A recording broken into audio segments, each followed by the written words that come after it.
মৃত্যুর পরে মানুষ কোথায় যায়? আমরা ধর্ম ধর্ম করছি, ধর্মটা ঠিক নয়। আসল ধর্ম কোনটা? আসল ধর্ম মানব ধর্ম। আসল ধর্ম উঁচু নিচু বেড়া ভেদ বলে কিচ্ছু নেই। আসল ধর্ম মানবিকতা। এসো আমরা একে অপরের কোল দিই, এসো আমরা একে অপরকে বুকে নিয়ে একবার হরিবোল বলি। তাই জীব আমাদের জাতি, মানব ধর্ম আমাদের, হিন্দু মুসলিম শিখ ঈসাই পৃথক কোনো ধর্ম নয়। আজ জগৎগুরু তত্ত্বদর্শী সন্ত রামপাল মহারাজজি এই নারাটি দিয়ে বিশ্বকে জয় করতে চলেছে। দীনকৃষ্ণ ঠাকুর মহাশয় তাই বললেন যে আমাদের ধর্ম মানব ধর্ম, আসল ধর্ম মানব ধর্ম। কিন্তু যারা দীনকৃষ্ণ ঠাকুরের কথাগুলি হয়তো বুঝতে পারছে, তারা হয়তো অনেক গম্ভীরভাবে চিন্তা করে দেখেন, কিন্তু যারা বুঝতে পারেন না তারা তার বিরোধিতা করেন। কিন্তু আসলে আমরা সকলেই মানব, আমাদের কোনো জাতিভেদ নেই, আমরা একই পরমাত্মার সন্তান। সেই পরমাত্মাকে, সেই পরমাত্মা হচ্ছে পূর্ণ ব্রহ্ম কবির সাহেব। তিনি আমাদের সকলের পিতা, সকলের মালিক এবং সকল জীবের সৃষ্টিকর্তা, এই অখিল বিশ্ব ব্রহ্মাণ্ডের সৃষ্টিকর্তা।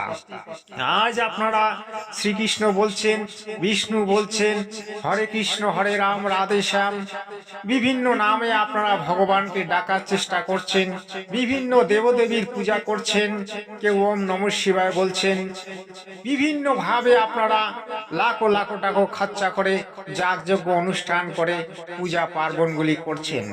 কিন্তু জগৎগুরু তত্ত্বদর্শী সন্ত রামপাল মহারাজজি আজ আমাদের সনাতন ধর্মের শাস্ত্র থেকে তিনি আঙ্গুল দিয়ে দেখিয়েছেন যে আমাদের পরমাত্মাকে এবং আমাদের সদ্ভক্তি কি। আমরা যেভাবে ভক্তি করি, যেভাবে পূজা করি, এগুলি শাস্ত্র বিরুদ্ধ এবং আমরা এতদিন থেকে যেগুলি করে এসেছি সেইগুলিতে আমরা কোনো ফল পাই না। এগুলি হচ্ছে লোকবেদ আধারে পূজা করা হয়। ব্রাহ্মণ পণ্ডিতরা নিজেদের পুঁজি আর সঞ্চয় করার জন্য এরা এভাবে আমাদের দ্বারা পূজা করায়। এরা নিজেরা শাস্ত্র বোঝে না এবং অন্যদেরকেও বোঝাতে দেয় না। তার কারণটি হলো এদের ব্যবসা।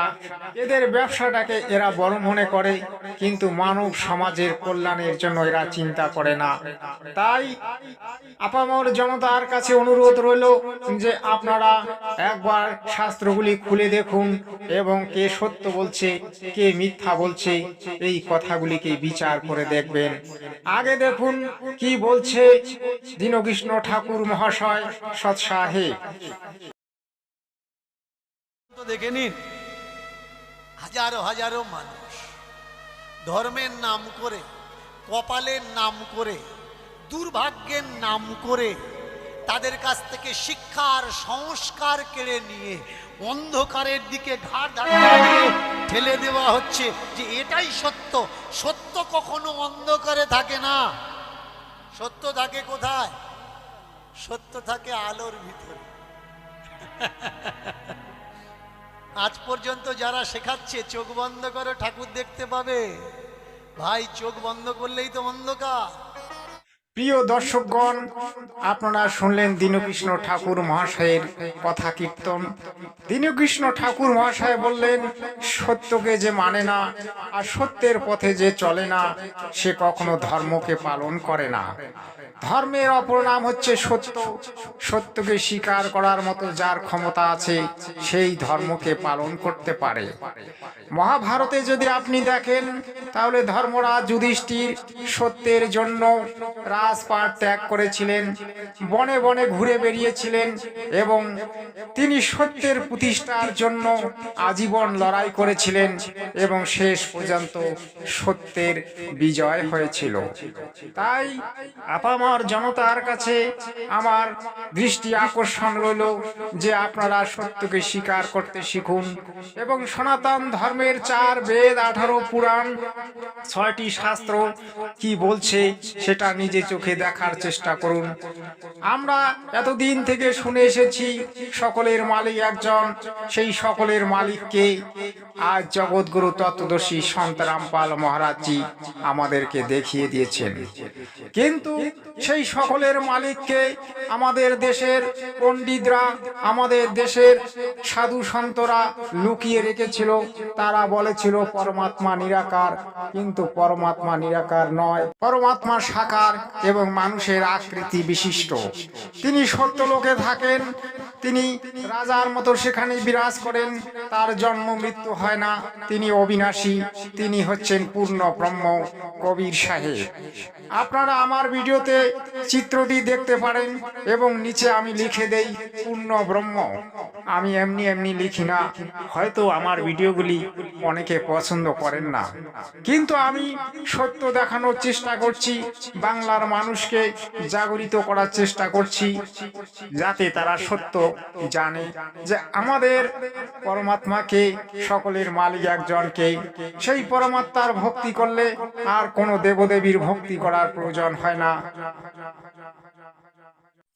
প্রিয় দর্শক, এবারে প্রদীপ পাল মহারাজ বলবেন মৃত্যুর পরে মানুষ কোথায় যায়। তারপরে আমি ওনার তথ্য থেকে বিশ্লেষণ করার চেষ্টা করব। আপনারা ভিডিওটি শেষ পর্যন্ত দেখবেন এবং চ্যানেলটিকে সাবস্ক্রাইব করবেন, এটা আপনাদের কাছে অনুরোধ রইল সৎসাহে। মৃত্যুর পরে মানুষ কোথায় যায়? আপনি কি এমন ভালো কর্ম করবেন যার জন্য আপনি ভালো ফল পাবেন? জেনে নিন। সেই পরম পুরুষ মিলন হয়ে যায়, কিন্তু সেই গোবিন্দ কে আমাদের এটা জানার বিষয়। উনি শ্রীকৃষ্ণকে গোবিন্দ বলছেন। শ্রীকৃষ্ণের নাম গোবিন্দ কে রেখেছিলেন? একজন ঋষি। কিন্তু বাস্তবে আসল গোবিন্দকে, সেই গোবিন্দের দেখা কিন্তু আজও প্রদীপ পাল মহারাজ পায়নি। আসল গোবিন্দ হচ্ছেন সেই পরমাত্মা, সেই পূর্ণ ব্রহ্ম কবির সাহেব, যিনি অবিনাশী পরমাত্মা, যার জন্ম মৃত্যু হয় না। তিনি 650 সাল আগে কাশী নগরে প্রকট হয়েছিলেন এবং সশরীরে সত্যলোকে গিয়েছিলেন, তার কোনো জন্ম মৃত্যু হয় না। তিনি এই জগতে সত্য প্রতিষ্ঠা করার জন্য প্রকট হন এবং সত্য প্রতিষ্ঠা করে তিনি আবার সেই সত্যলোকে ফিরে যান। তিনি হচ্ছেন আসল গোবিন্দ। আর উনি যে গোবিন্দের কথা বললেন, সেই গোবিন্দ এখানে বারবার জন্ম মৃত্যু নেয় এবং তিনি লীলা করে আবার মৃত্যুকে প্রাপ্ত করে, আবার সেই স্বর্গে অথবা নরকে চলে যায়। কিন্তু আসল গোবিন্দের যদি আমরা পূজা করি, আসল গোবিন্দের যদি সেবা করি, আসল গোবিন্দের যদি আমরা নাম গুণগান করি, তাহলে আমরা সত্য লোকে যেতে পারবো। যাকে বলা হয় অমর লোক, যাকে বলা হয় সনাতন ধাম, সেই সনাতন ধামে আমরা গেলে আর আমাদের জন্ম মৃত্যু হবে না।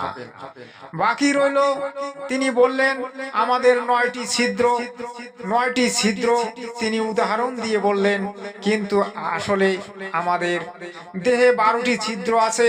সেই 12টি ছিদ্রের কথা কিন্তু প্রদীপ পাল মহারাজ জানেন না।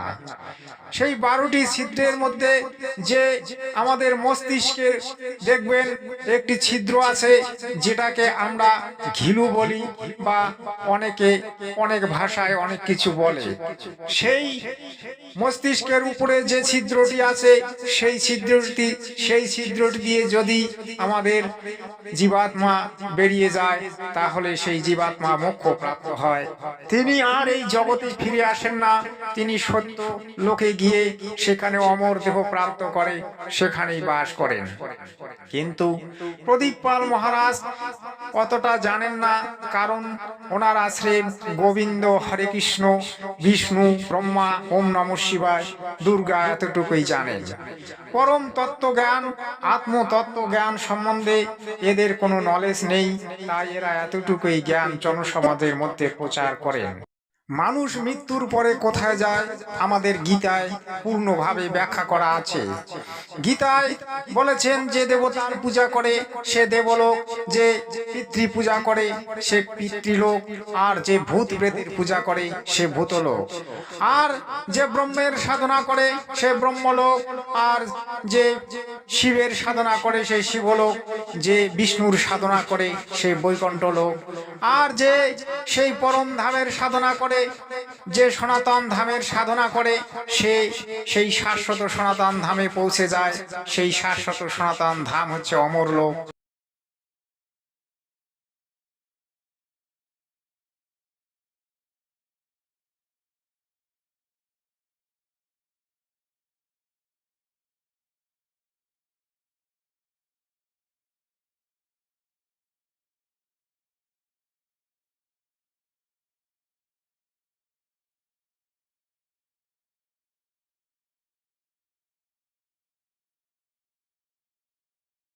পারবো যেখানে আমরা জন্ম মৃত্যুর থেকে রহিত হব, আমরা যেখানে আগে ছিলাম আমরা সেখানে আবার পুনরায় ফিরে যাব।